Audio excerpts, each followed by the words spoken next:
2025년 5월 지금 세계는 또다시 붉게 물들 준비를 하고 있었습니다. 인도와 파키스탄이 극적으로 휴전에 합의한 가운데 인도는 파키스탄 핵시설을 겨냥했다는 의혹을 강하게 부인했습니다. 개전과 동시에 인도의 방공망을 단숨에 무력화한 그 중심에는 한국의 K9이 있었습니다. 이번 나흘간의 교전은 지난 30년간 벌어진 인도 파키스탄 간 군사 충돌 중 가장 규모가 큰 것으로 평가됩니다. 전 세계가 지켜보는 가운데 한국의 K9은 단 7초 만에 파키스탄을 물러나게 했고 중국산 무기들은 줄줄이 불발, 한국은 단 한 푼의 마케팅 비용 없이 실전에서 효과를 발휘하는, 아니 스펙보다 더 뛰어난 성능을 보여줌으로써 전 세계 군사평론가들의 열렬한 지지를 받게 되었는데요. 10년 전에 인도는 대체 무엇을 믿고 한국이라는 동방의 조그만 나라에서 K9을 도입할 수 있었던 걸까요?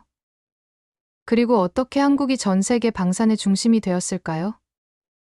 그 숨겨진 이야기 지금 시작합니다. 그 전에 잠깐 이 이야기가 흥미로우시다면 구독과 좋아요를 부탁드립니다. 안녕하세요, 여러분. 저는 수다 파텔입니다. 인도 육군 포병사령부 소속 중령이며 인도 육군 역사상 처음으로 포병연대에 편입한 여성 장교 5명 중 1명이고 중국과의 국경에 맞닿아 있는 최전선 부대에 배치되어 인도 최전방 방위 임무를 수행하고 있습니다. 이 이야기의 모든 것은 2025년 4월 22일부터 시작되었습니다. 인도령 카슈미르 파할감에서 끔찍한 테러가 발생했어요. 민간인 26명이 목숨을 잃었습니다. 전 국민이 분노했고 정부는 즉각 대응에 나섰죠. 작전명은 신두르였습니다. 신두르는 힌두교에서 신성한 붉은 가루를 뜻해요. 마치 정의의 붉은 빛으로 테러를 응징하겠다는 의미였죠. 하지만 파키스탄의 반격은 생각보다 강했습니다. 중국산 PL-15 미사일과 드론을 동원한 대규모 공격이 라다크 국경지대를 강타했어요. 순식간에 최소 10명의 우리 군인들이 목숨을 잃었습니다. 그 순간 저는 깨달았어요. 이제는 진짜 전쟁이 시작된 거구나. 파텔 중령, 브리지 싱 장군이 제게 다급하게 말했습니다. K9 바즈라를 라다크에 즉시 전진 배치하라. 이번이 진짜 실전이다. 그 말을 들은 순간 제 가슴이 쿵쾅거렸어요. 지금까지 우리가 준비한 모든 것이 시험받는 순간이었거든요. 장군님, K9 바즈라 12문을 즉시 전진 배치하겠습니다. 저는 단호하게 대답했어요. 하지만 솔직히 말하면 그때 제 마음속은 불안감과 동시에 묘한 자신감으로 가득했습니다. 왜냐하면 6년 전 2019년에 그 놀라운 실전 경험이 있었거든요. 그때 우리 K9 바즈라 신문이 파키스탄의 중국산 SH-1 자주포 36문과 맞서 싸워 완승을 거둔 그 경험 말이에요. 그런데 놀라운 일이 벌어졌어요. K9 바즈라가 라다크 고지대에 배치되자 위성사진을 통해 중국군의 움직임이 포착되었습니다. 그들이 후퇴하고 있었던 거예요. K9의 사정거리 밖으로 말이죠. 이게 정말일까? 저는 믿기 어려웠어요. 우리가 선택한 K9 바즈라가 실제로 적의 전략을 바꾸게 한 거였어요. 바로 그 순간 저는 깨달았습니다. 우리가 자주포를 바꾼 것이 아니라 정말로 미래를 바꾼 것이었다는 거요. 지금 돌이켜보면 그 모든 것의 시작은 10년 전 라자스탄 사막에서였습니다. 2015년 저는 갓 중위로 진급한 신참 장교였어요. 인도 육군이 차세대 자주포 사업을 시작했을 때였죠. 그때 상황은 정말 복잡했습니다. 러시아의 무스타에스, 이스라엘의 아트모스, 국산 타타 자주포, 그리고 한국의 K9 바즈라까지 4개의 후보가 치열하게 경쟁하고 있었거든요. 파텔 소령, 사막 테스트를 총괄해보겠나? 당시 제 상관이었던 아난드 대령이 말했습니다. 이번 시험이 우리 포병의 미래를 결정할 것이네. 솔직히 말하면 그때는 한국 무기에 대해 잘 몰랐어요. 러시아나 이스라엘 무기는 익숙했지만 K9은 처음이었거든요. 한국 무기가 과연 우리 조건에 맞을까 하는 의구심이 있었죠. 라자스탄 사막은 정말 지옥 같은 곳이었어요. 낮 기온이 50도를 넘나들고 모래 폭풍이 시도 때도 없이 몰아쳤습니다. 게다가 고속기동 테스트까지 병행해야 했어요. 첫 번째 주자는 러시아의 무스타에스였습니다. 평소 러시아 무기의 견고함을 믿었던 저였지만 결과는 실망스러웠어요. 사막 모래가 엔진에 들어가면서 계속 고장이 났거든요. 이스라엘의 아트모스도 마찬가지였습니다. 정밀도는 좋았지만 극한 환경에서의 내구성이 문제였어요. 특히 전자장비가 고온에 견디지 못했습니다. 국산 타타 자주포에 대한 기대가 컸어요. 우리 것이니까 우리 환경에 맞게 만들었을 거야. 하지만 현실은 달랐습니다. 시험 첫날부터 유압 시스템에 문제가 생겼거든요. 그리고 마지막 주자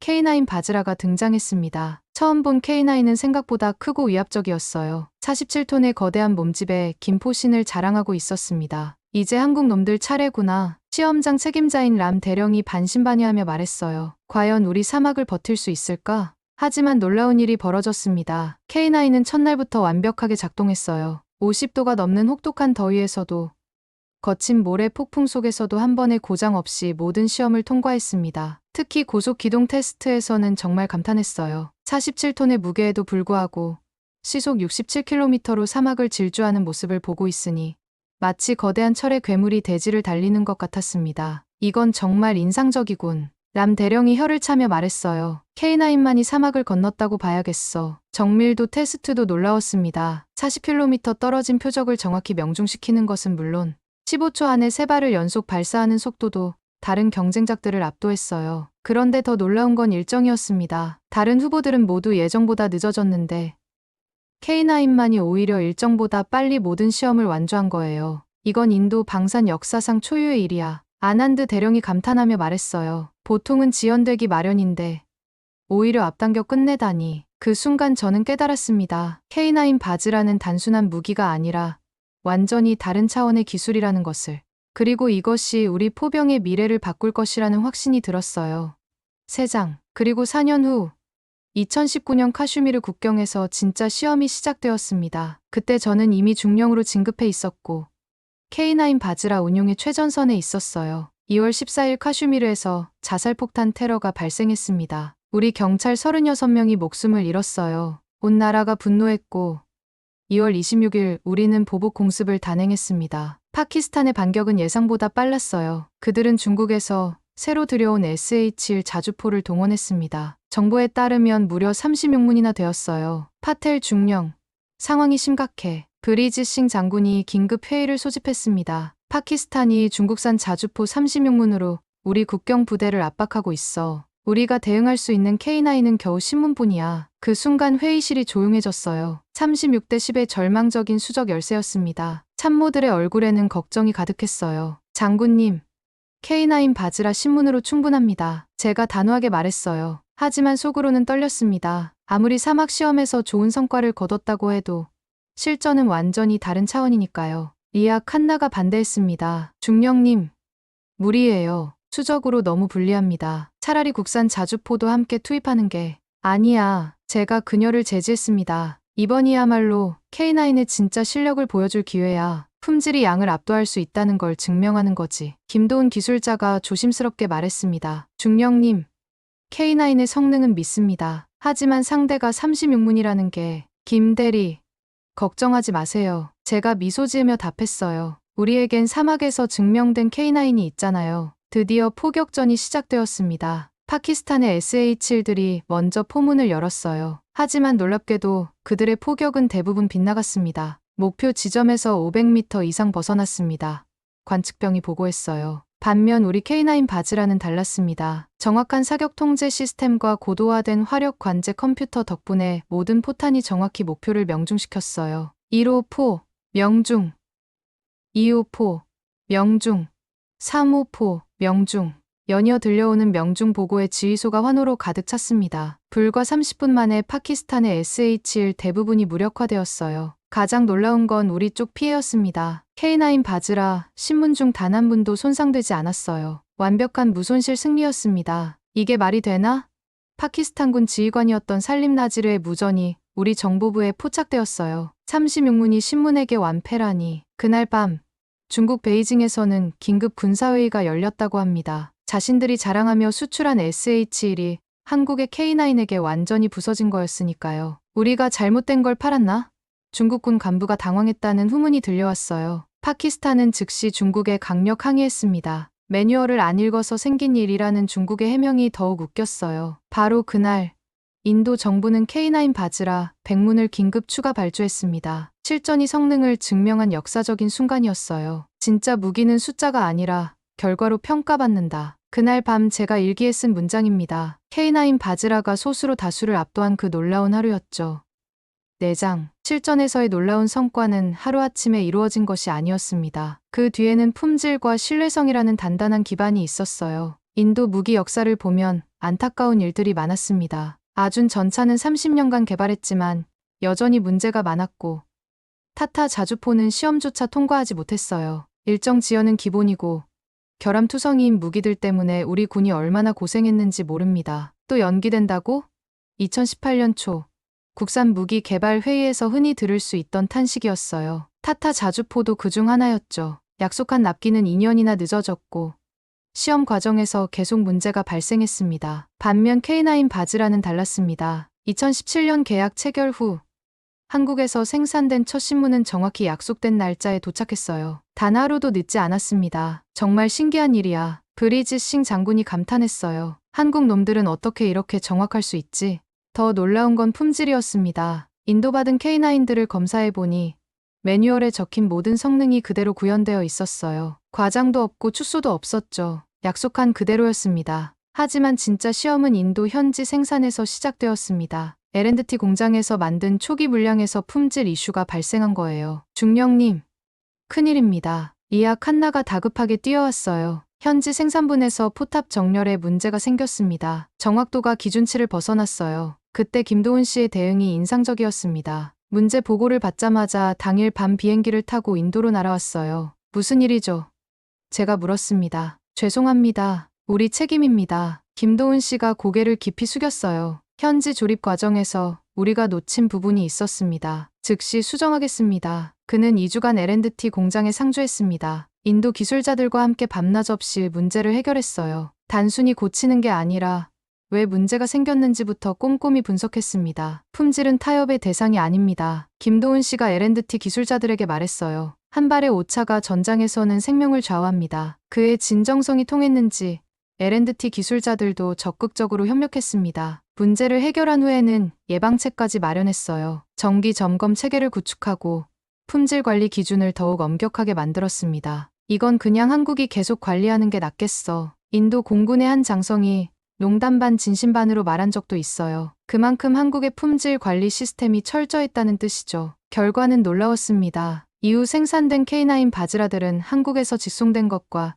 동일한 품질을 보여줬어요. 현지 생산임에도 불구하고 말이죠. K9만이 제대로 작동하고 제때 도착한 무기야. 동료 장교들 사이에서 자주 오르내리는 이야기였습니다. 그 품질에 대한 신뢰가 2019년 실전에서의 완벽한 성과로 이어졌습니다. 36대 10의 불리한 상황에서도 단 한 발의 오차 없이 모든 목표를 명중시킬 수 있었던 건 바로 이런 철저한 품질 관리 덕분이었어요. 총을 쏘는 건 병사지만 병사의 등을 지켜주는 건 정비다. 김도훈 씨가 자주 하던 말이 이제야와 닿았습니다. 정확하고 신뢰할 수 있는 무기가 있어야 병사들이 안심하고 싸울 수 있는 거죠. 2019년 실전 승리 이후 우리는 더 큰 도전에 직면했습니다. 바로 라다크 고산지대 전개였죠. 해발 4,000m가 넘는 극한 환경에서도 K9 바즈라가 작동할 수 있을지가 관건이었어요. 중령님, 라다크는 다른 곳과 완전히 다릅니다. 리아 칸나가 걱정스럽게 말했어요. 공기가 희박하고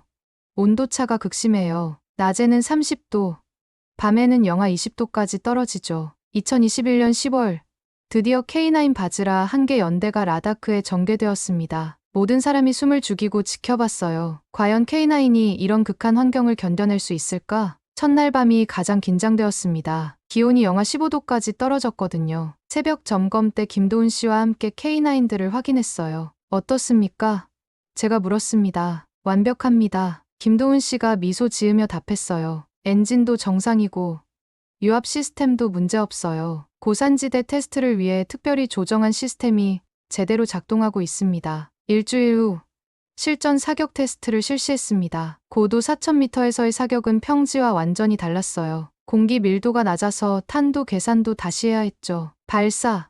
첫 번째 K9이 포문을 열었습니다. 40km 떨어진 표적을 정확히 명중시켰어요. 신이 보호하시는군. 브리짓 싱 장군이 감탄했습니다. 고산지대에서도 저렇게 정확할 줄이야. 그런데 더 놀라운 일이 기다리고 있었습니다. 위성 정보에 따르면 중국군이 움직임을 보이고 있었어요. K9의 사정거리를 계산한 후 자신들의 부대를 후방으로 이동시키고 있었던 거죠. 천둥은 보이지 않아도 전장을 지배한다. 제가 그날 일기에 쓴 문장입니다. K9의 존재 자체가 억지력이 되고 있었어요. 중국 매체의 반응도 재미있었습니다. PL지영호가 더 낫다며 선전하기 시작했어요. 심지어 연평도 포격전을 왜곡해서 보도하기도 했죠. K9이 북한 포격의 절반이 파괴됐다는 거짓 뉴스까지 퍼뜨렸습니다. 하지만 우리는 알고 있었어요. 연평도에서 K9은 단 한 분도 파괴되지 않았다는 사실을 말이죠. 적의 반응이 곧 K9의 성능 증거가 되는군. 김도훈 씨가 중국 언론 보도를 보며 웃었어요. 라다크에서의 성공적인 운용은 국제적으로도 큰 반향을 일으켰습니다. 고산지대에서 작전 가능한 세계 유일의 궤도형 자주포라는 평가를 받았거든요. 몇 달 후 흥미로운 소식이 들려왔어요. 파키스탄이 중국에 정식으로 항의했다는 거였죠. SH-1의 성능 문제를 제기하면서 개선을 요구했다고 합니다. 매뉴얼을 제대로 안 읽어서 그런 거다라는 중국의 답변이 더욱 가관이었어요. 하지만 파키스탄은 그 답변에 만족하지 않았습니다. 그 결과 인도는 K9 바즈라 추가 백문 도입을 결정했어요. 라다크의 성공적인 운용이 결정적 역할을 했죠. 고산 작전도 소화 가능한 세계 유일 궤도형 자주포. 이것이 K9 바즈라에 대한 공식 평가였습니다. 사막에서 증명되고 실전에서 검증되고 고산에서까지 성공한 진정한 명포였어요. 중국이 아무리 PL지영호를 자랑해도 실제 성과는 K9이 압도했습니다. 적의 반응 자체가 K9의 위력을 증명하는 가장 확실한 증거였죠.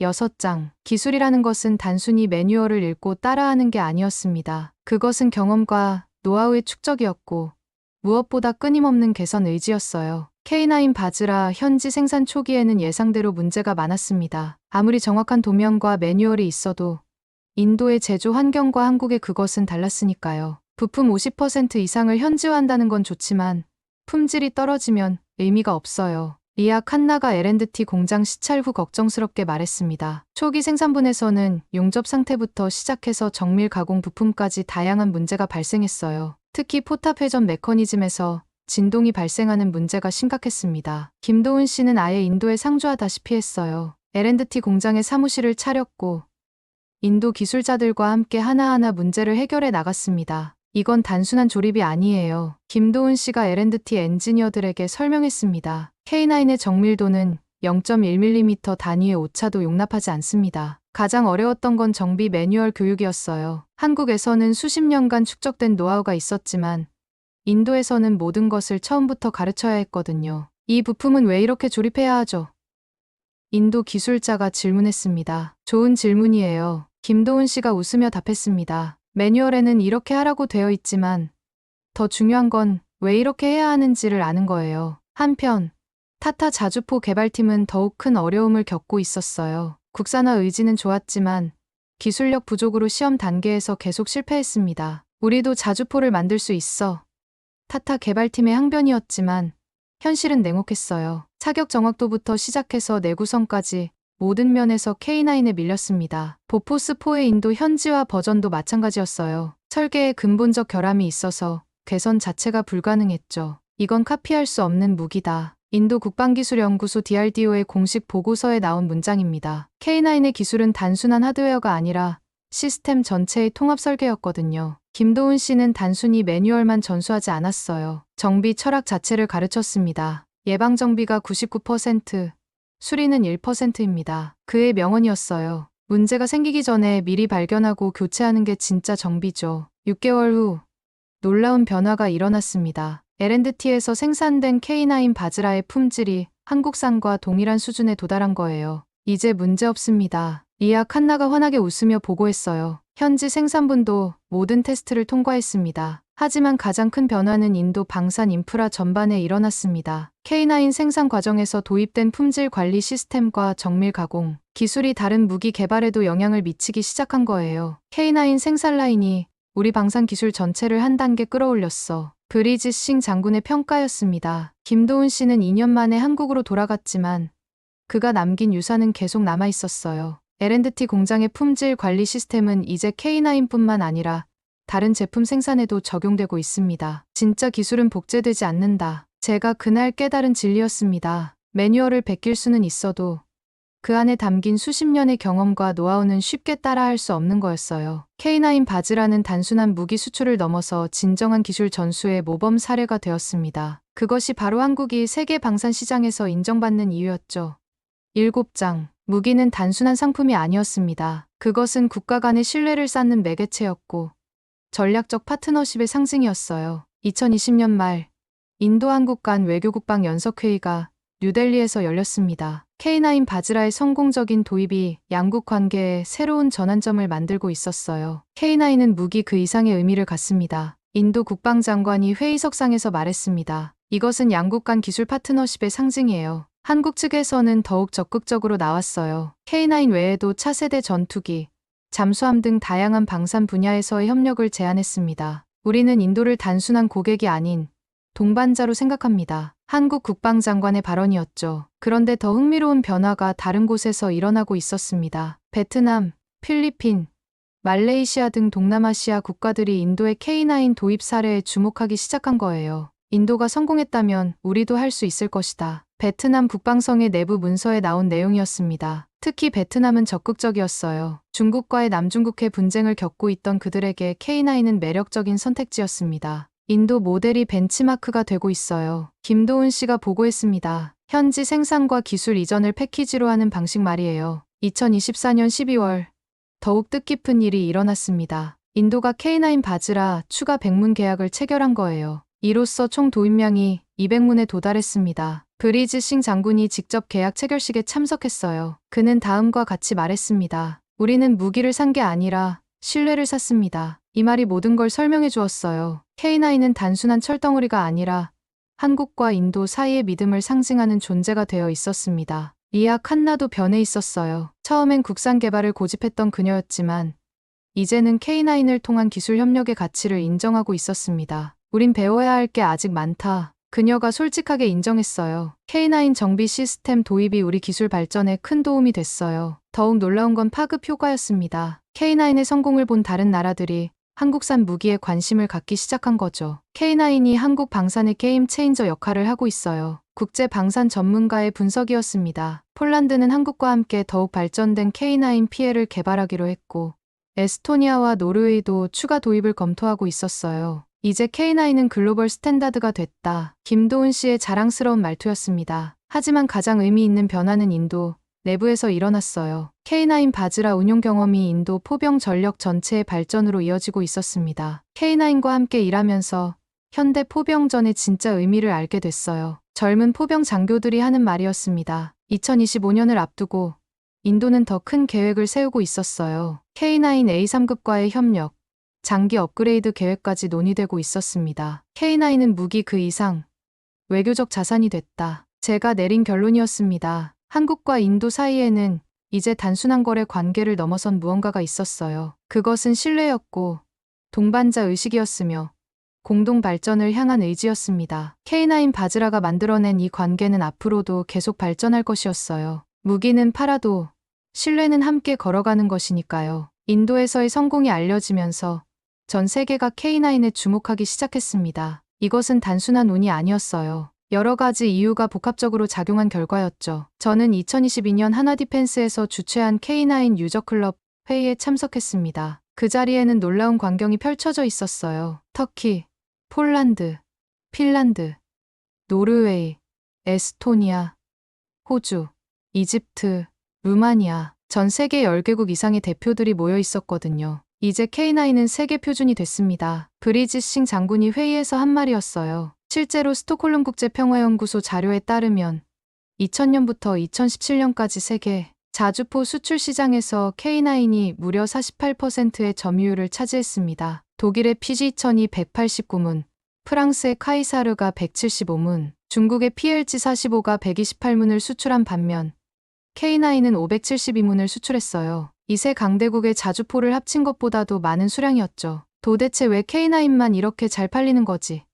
한 유럽 국방 관계자가 궁금해했어요. 이유는 여러 가지였습니다. 첫째, 가격 대비 성능이 뛰어났어요. K9의 가격은 약 4,075억 원 정도였는데 독일 PG-2000의 100억 원에 비하면 훨씬 저렴했습니다. 그러면서도 성능은 PG-2000에 뒤지지 않았어요. 둘째, 고객 맞춤형 수출 방식이었습니다. 터키에는 기술 이전을 통한 현지 생산을, 인도에는 메이크 인 인디아 정책에 맞는 협력을, 핀란드에는 예산 부족을 고려한 중고 제품을 제공했죠. 셋째, 다양한 환경에서의 검증된 신뢰성이었어요. 한국의 사계절 기후에서 개발된 K9은 사막부터 고산지대, 극한 추위까지 어디서든 작동했습니다. 2022년 우크라이나 전쟁이 발발한 후 수요는 더욱 폭증했어요. 러시아 위협을 직접 느낀 유럽 국가들이 앞다투어 K9을 주문했습니다. 우리도 K9이 필요해요. 에스토니아가 추가로 12문을 주문했고 핀란드는 10문을 더 구매하기로 했어요. 루마니아는 아예 1조 3,828억 원 규모의 대형 계약을 체결했습니다. 폴란드는 더욱 적극적이었어요. 무려 672문을 주문하며 K9 역사상 최대 규모의 계약을 성사시켰죠. 이것은 단순한 도입이 아니라 한국과의 방산 협력을 통한 전략적 파트너십이었어요. K9은 이제 나토 표준 자주포가 되어가고 있어요. 폴란드 국방장관의 말이었습니다. 심지어 중립국인 핀란드도 나토 가입과 함께 K9을 추가 도입했어요. 스웨덴도 관심을 보이고 있었고 영국까지 K9을 검토하고 있는 상황이었습니다. 아시아 태평양 지역에서도 반응이 뜨거웠어요. 호주가 1조 원 규모의 계약을 체결했고 말레이시아와 태국도 관심을 표명했습니다. 베트남은 이미 한국과 수출 협상에 들어갔다는 소식이 들렸어요. 이제 K9이 없는 대륙을 찾기가 더 어려워졌네요. 김도훈 씨가 농담조로 말했어요. 실제로 유럽, 아시아, 태평양, 아프리카, 중동에 이르기까지 전 세계 거의 모든 지역에서 K9이 운용되고 있었거든요. 특히 인상적이었던 건 각국의 평가였어요. 실전에서 사용해본 국가들은 예외 없이 K9의 성능에 만족했습니다. K9이 우리 국방력의 핵심입니다. 에스토니아 국방장관의 말이었어요. 라다크에서 증명됐듯이 K9은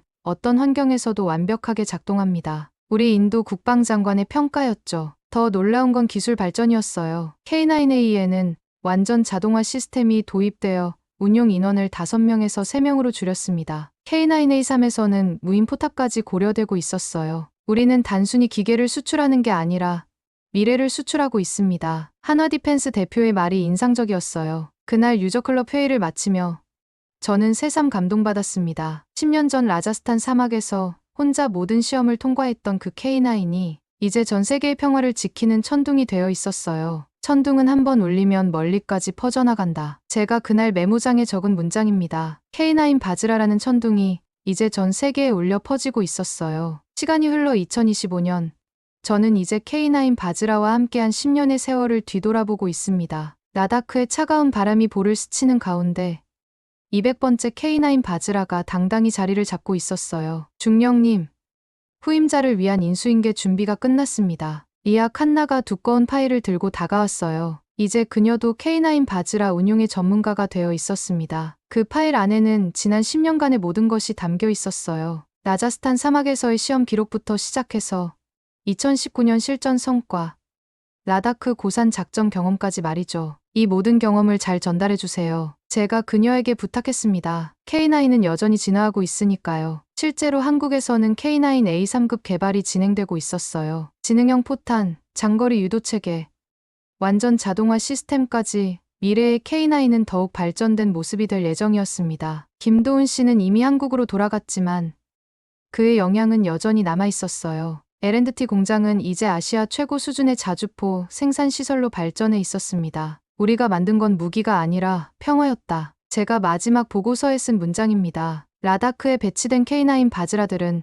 더 이상 단순한 무기가 아니었어요. 그들의 존재 자체가 평화를 지키는 힘이 되어 있었습니다. 중국군이 함부로 도발하지 못하는 이유 중 하나였죠. 브리지 싱 장군이 라다크를 방문했을 때 한 말이 기억납니다. 파텔 중령, 너무 잘한 선택이었다. K9 바즈라는 우리가 내린 최고의 결정 중 하나야. 그날 저는 처음 K9을 본 2015년을 떠올렸어요. 라자스탄 사막의 뜨거운 태양 아래서 다른 모든 자주포가 실패할 때 홀로 모든 시험을 통과했던 그 순간 말이죠. 우리가 자주포를 바꾼 건 단지 무기가 아니라 미래를 바꾼 일이었다. 지금 와서 보니 그 말이 정말 맞았어요. K9 바즈라는 인도 포병의 미래를 바꿨을 뿐만 아니라 한국과 인도의 관계도 새로운 차원으로 끌어올렸습니다. 무기 거래를 넘어선 진정한 파트너십의 상징이 되었어요. 젊은 포병 장교들이 K9 바즈라 앞에서 훈련하는 모습을 보니 뿌듯했어요. 그들은 이제 K9의 성능을 당연하게 여기고 있었지만 이 모든 것이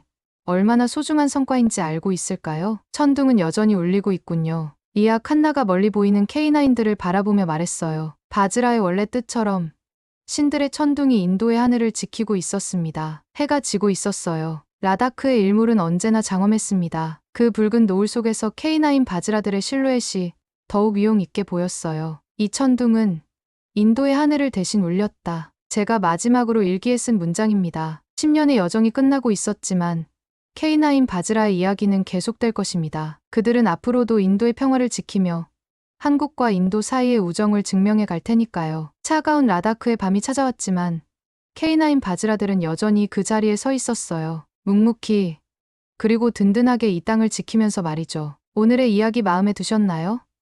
마음에 드셨다면 구독과 좋아요를 부탁드립니다. 더 좋은 이야기를 전달해 드리는데 큰 힘이 됩니다. 감사합니다.